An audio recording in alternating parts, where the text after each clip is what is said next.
नमस्कार, उत्तराखंड खास खबरें देखने अब सब मैं हूं आपके साथ साहिल केतनी। मुख्यमंत्री पुष्कर धामी ने रविवार को मुख्यमंत्री आवास से आदि कैलाश परिक्रमा रन प्रोमो रन का फ्लैग ऑफ किया। इसका साथ ही सीएम ने इसके लोगों का अनावरण भी किया। राज्य स्थापना के 25 वर्ष पूर्ण होने के उपलक्ष्य में 2 नवंबर 2025 को गूंजी गांव से आदि कैलाश मैराथन का आयोजन किया जाएगा। यह आयोजन मुख्यमंत्री पुष्कर सिंह धामी के साहसिक और शीतकालीन पर्यटन को बढ़ावा देने, युवाओं को स्वस्थ जीवन के लिए प्रोत्साहित करने और नशा मुक्त उत्तराखंड के संकल्प को पूर्ण करने के उद्देश्य से किया जा रहा है। यह अल्ट्रा मैराथन 10,300 से 15,000 फीट ऊंचाई पर होगी। मुख्यमंत्री ने कहा कि प्रधानमंत्री नरेंद्र मोदी और गृह मंत्री अमित शाह की सीमांत क्षेत्रों के विकास के लिए बनाई गई वाइब्रेंट विलेज योजना को बढ़ावा देने के लिए ये मैराथन काफी कारगर साबित होगी।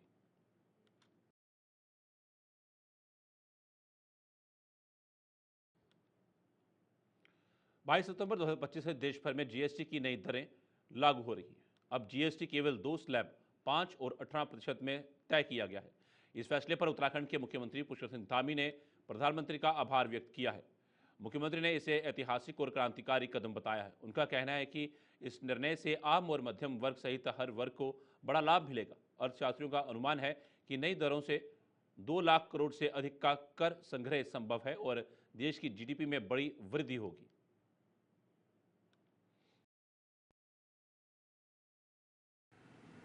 कल 22 सितंबर 2025 से जीएसटी की नई दरें लागू हो रही हैं, जिसमें मुख्य रूप से 5% का और 18% का 2 स्लैब हैं।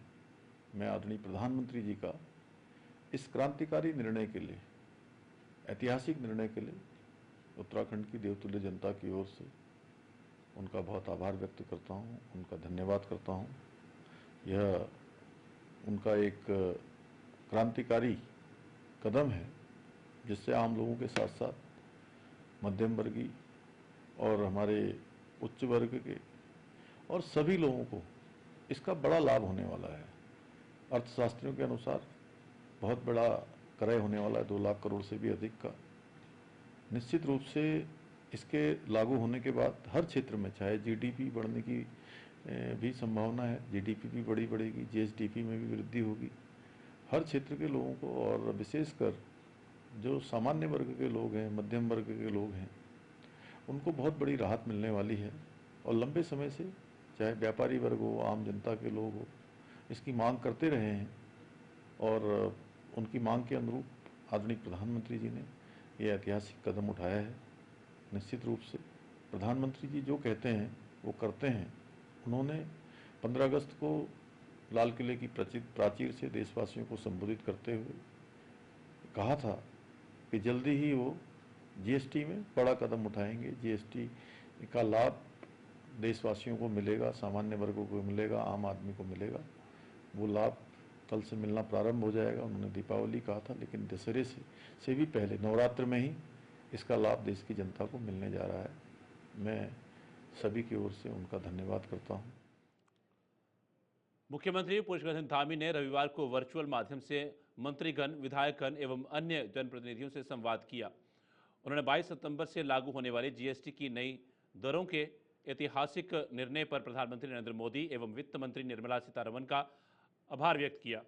मुख्यमंत्री ने प्रदेश में व्यापक जन जागरूकता अभियान चलाने, ग्राम सभाओं और नगर निकायों में बैठकों का आयोजन करने और लोकगीत, नुक्कड़ नाटक जैसे सांस्कृतिक माध्यमों से आम जन तक संदेश पहुंचाने के निर्देश दिए।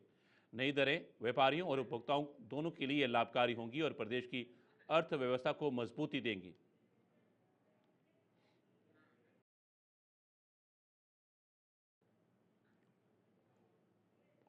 सोमवार से लागू होने वाली जीएसटी की नई दरों को कैबिनेट मंत्री रेखा आर्या ने मध्यम वर्ग की क्रय शक्ति बढ़ाने वाला कदम बताया है।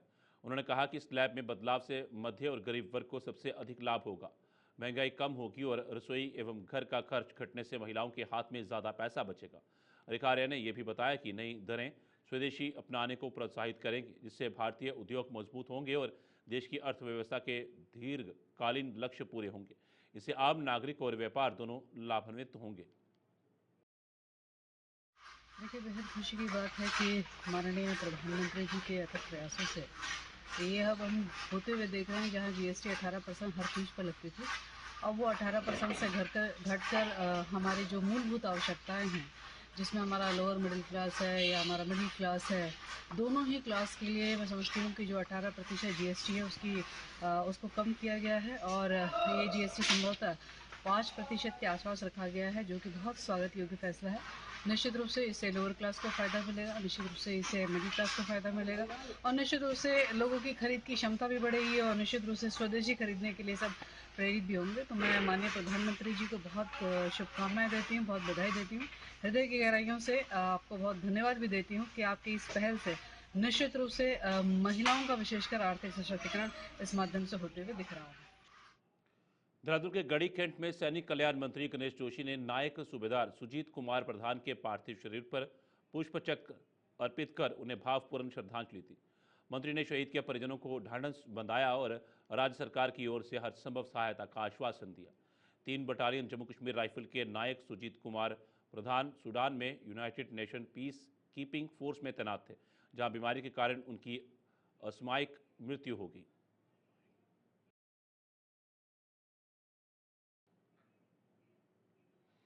उधम सिंह नगर के जसपुर में भाजपा और कांग्रेस आमने सामने आ गए हैं। स्टेडियम, रोडवेज बस अड्डा और भोगपुर डैम क्षेत्र को राजस्व ग्राम बनाने की मांग को लेकर पूर्व विधायक शैलेंद्र मोहन सिंघल और वर्तमान विधायक आदेश चौहान ने जुबानी जंग तेज हो गई है। पूर्व विधायक ने कांग्रेस की जन आक्रोश रैली को राजनीति रैली बताया और खुली बहस की चुनौती दी। उन्होंने कहा कि जनता तय करेगी कौन सही और कौन गलत है। स्टेडियम, बस अड्डा और डैम क्षेत्र जैसे ज्वलंत मुद्दे लंबे समय से लंबित हैं और जनप्रतिनिधियों की भागीदारी जरूरी है।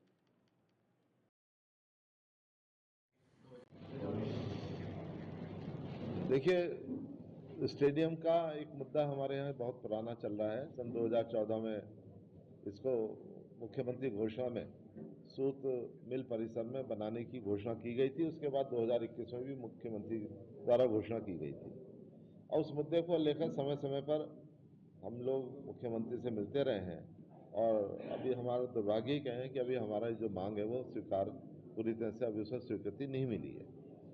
तो उसको लेकर विधायक जी ने अनेक आरोप लगाए हैं। अभी पिछले कुछ दिन पहले यहाँ पर एक खिलाड़ियों द्वारा और जनता द्वारा और सामाजिक संस्थाओं द्वारा एक उपवास का कार्यक्रम हुआ, जिसमें 1000 से ऊपर लोगों ने उसमें सहभागिता दी और ये दिखाने की कोशिश करी सरकार को कि हमारा जो मांग है उसको शीघ्र स्वीकार किया जाए।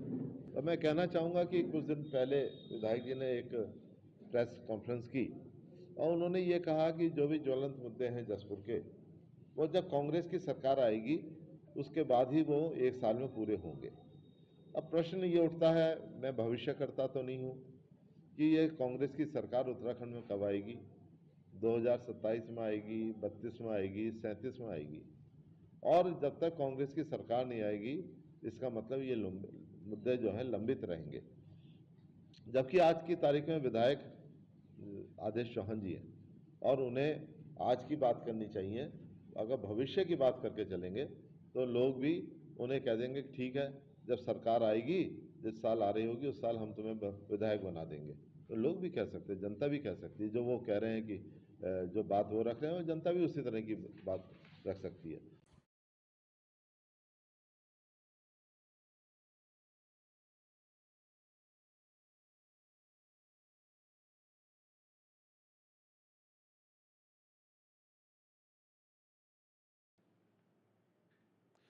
देहरादून में सेवा पखवाड़ा कार्यक्रम के तहत दून मेडिकल कॉलेज द्वारा स्वास्थ्य पखवाड़ा मनाया जा रहा है। इस दौरान विभिन्न जिलों में स्वास्थ्य शिविरों का आयोजन किया जा रहा है, जिसकी शुरुआत 17 सितंबर से हो चुकी है और ये 2 अक्टूबर तक चलेगा। देहरादून के साथ साथ टिहरी और उत्तरकाशी जिलों में भी ये निःशुल्क स्वास्थ्य शिविर लगाए जाएंगे। इन शिविरों का मुख्य उद्देश्य अधिक से अधिक लोगों तक स्वास्थ्य सुविधाएं पहुंचाना और आमजन को जागरूक करना है। विशेषज्ञ डॉक्टरों की टीम मरीजों की जांच करेगी और आवश्यक परामर्श भी उपलब्ध कराएगी। पखवाड़े के तहत ये मोदी जी का कार्यक्रम था, तो 17 तारीख से हमें 2 तारीख तक कैंप्स लगाने हैं। 17 को जैसे आपको पता ही होगा कि दून मेडिकल कॉलेज के परिसर में ऑडिटोरियम में हमने काफी बड़ा कैंप लगाया था, जिसमें माननीय मुख्यमंत्री जी, हमारे स्वास्थ्य मंत्री जी, चीफ सेक्रेटरी और हमारे स्वास्थ्य सचिव और डायरेक्टर साहब, ये सब लोग आए थे इसमें। और इसमें महानिदेशक जो है स्वास्थ्य डॉक्टर सुनीता टामटा भी थी।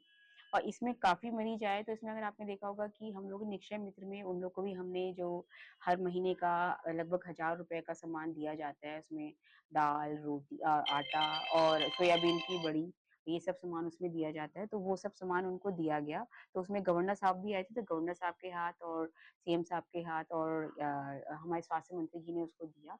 उसके बाद आपने ये भी देखा होगा कि हमने व्हील चेयर्स और जो वॉकर्स भी हमने बुजुर्ग लोगों को बांटे हैं। और इसमें जैसे जिनको चश्मे की जरूरत थी उनको चश्मा भी दिया गया, और जो जांचें थी वो सब फ्री करी गई, और जिसको ब्लड प्रेशर दवाई भी जांच सब जितने मरीजों को जरूरत थी तो उन सबको निःशुल्क दवाइयों का भी वितरण किया गया। और ये प्रोग्राम काफी अच्छा रहा। तो इसी के तहत फिर गवर्नर साहब भी इस बात से बहुत इससे इम्प्रेस हुए बहुत, और चीफ सेक्रेटरी साहब को भी बड़ा अच्छा लगा। तो अभी इसके तहत हमें 22 तारीख को हम सचिवालय में एक कैंप लगा रहे हैं, और एक कैंप हमें 1 अक्टूबर को लगा रहे हैं, वो हम लगा रहे हैं गवर्नर हाउस में। उसके बाद हमें मेडिकल कॉलेज को हमें 4 कैंप हमें दिए गए थे टिहरी में, जिसमें 2 हम लगा चुके हैं, और 2 हमें 22 और 24 को हमें लगाने हैं कैंप्स। और हम 3 कैंप्स जो हैं 25, 26, 27 वो हमें लगाने हैं उत्तरकाशी में, जो हमारे डायरेक्टर साहब उन्होंने गोद ले रखा था। 25, 26, 27 को हम उत्तरकाशी में कैंप्स लगाएंगे। इसके अलावा हमें जो एक कैंप हमें 26 तारीख को लगाना है नगर निगम में, और 28 तारीख को एक कैंप हम इतवार को हम लगाएंगे, वो हमें मेडिकल कॉलेज कैंपस में ही अपने अस्पताल परिसर में ही हम इतवार के दिन वो कैंप लगाएंगे। और जिसमें हम लोग की हमारी इच्छा है, लाभार्थी में हम चाह रहे हैं कि जितने सफाई वाले कर्मचारी हैं, हमारे वार्ड बॉयज, वार्ड आयाज हैं, या ड्राइवर लोग हैं, या जो मजदूर हैं, उन सबको अधिक से अधिक इसमें लाभ हो पाए।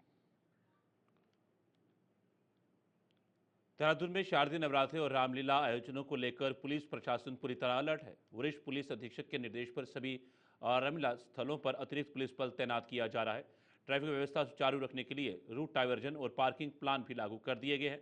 पुलिस ने आयोजकों से सीसीटीवी कैमरे, वॉलंटियर और पर्याप्त रोशनी जैसी सुरक्षा व्यवस्थाएं सुनिश्चित करने की अपील की। वहीं खुफिया विभाग को भी सतर्क रहने के निर्देश दिए गए हैं। पुलिस का कहना है कि श्रद्धालुओं को सुरक्षित माहौल में धार्मिक आयोजन कराना उनकी सर्वोच्च प्राथमिकता है। खासकर जितने भी धार्मिक पर्व होते हैं, इसमें हर जगह खासकर दशहरा और दिवाली के समय देखा जाता है कि रामलीला का मंचन भी होता है, और बहुत सारी शोभा यात्राएं भी इसमें निकाली जाती है। इसको देखते हुए जो भी आयोजक होते हैं उनसे पहले ही वार्ता प्रशासन और पुलिस द्वारा की जाती है, और खासकर अगर कोई मार्ग पर निकलना है, कोई रामलीला या कोई ऐसा धार्मिक जुलूस निकलना है, तो उसमें ट्रैफिक से भी पहले उसमें अनुमोदन लिया जाता है। तो जो भी व्यवस्था रहती है कि आमजन को भी असुविधा ना हो और जो धार्मिक क्रियाकलाप है वो भी अच्छे से संपन्न हो जाए, इसको देखते हुए पहले ही एक मीटिंग आयोजक से ज़्यादा करना मैंडेटरी। साथ ही साथ इसमें टाइमिंग को लेकर भी कुछ इसमें प्रतिबंध लगाए जाते हैं कि अगर कोई स्कूल की टाइमिंग है या कोई पीक टाइम है तो उसको थोड़ा अवॉइड किया जाए। खासकर ऐसे जहाँ रामलीला के मंचन होते हैं, बड़े स्तर पर होते हैं, वहाँ पुलिस बल साथ साथ पीएसी बल को लगाया जाता है, और इसमें हम ये भी चेक करते हैं वहाँ कोई अवांछनीय गतिविधि या कोई ऐसी घटना ना हो। इसको देखते हुए जो हमारे डॉग स्क्वाड है या बीडीएस टीम है जो चेक करते हैं, उनसे भी चेक कराया जाता है बड़े बड़े आयोजन के लिए। और आगे भी जो इस तरह की अनुमति आ रही है उसमें सभी पक्षों को साथ बैठाकर और जो भी प्रशासनिक और जो ट्रैफिक और पुलिस के साथ एक मीटिंग कराने के बाद ही उसकी अनुमति दी। लालकुआ दुग्ध संघ द्वारा कोटाबाग ब्लॉक की 7 समितियों के किसानों को 43 लाख रुपए का बोनस वितरित किया गया। ये वितरण लामाचौड़ खास, रामपुर, छोरा जाली, रूपपुर, देवलचौड़, चांदनी चौक और नीरपानी समितियों में किया गया। कार्यक्रम के मुख्य अतिथि दुग्ध संघ अध्यक्ष मुकेश बोरा ने कहा कि सुधा डेयरी किसानों के लिए सहारा है और ये सहकारी व्यवस्था उन्हें बिचौलियों के शोषण से बचाती है। बोनस पाकर किसानों में जबरदस्त उत्साह देखने को मिला। अध्यक्ष ने किसानों को सरकार की योजनाओं की जानकारी भी दी और अधिक उत्पादन व आय बढ़ाने के लिए प्रेरित किया।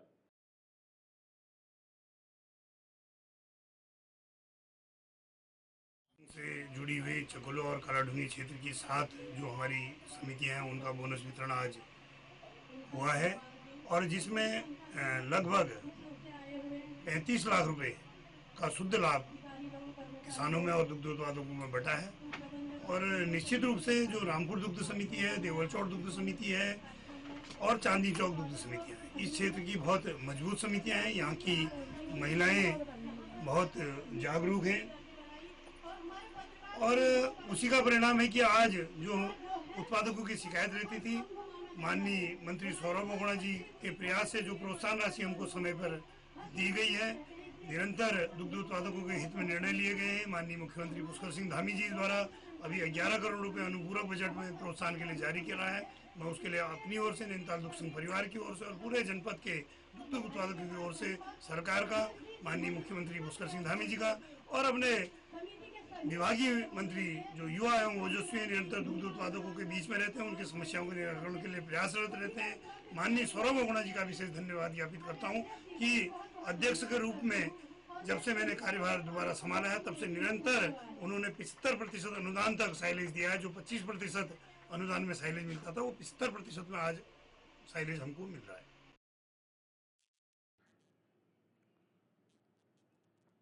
लक्सर रोड की स्टेट हाईवे पर सड़क किनारे खड़े सूखे पेड़ लोगों की जिंदगी के लिए खतरा बने हुए हैं। कई बार हादसे इन पेड़ों की वजह से हो चुके हैं, जिसमें कई लोगों की जान भी जा चुकी है। स्थानीय लोग बरसात और तेज हवाओं के दौरान लगातार डर के साए में सफर करने को मजबूर हैं। शिकायतों के बावजूद वन विभाग अब तक बेखबर रहा, लेकिन अब लक्सर एसडीएम सौरभ असवाल ने विभाग को कार्रवाई के निर्देश दिए हैं। जल्दी इन सूखे पेड़ों को काटकर हटाया जाएगा ताकि यात्रियों को सुरक्षित माहौल मिल सके।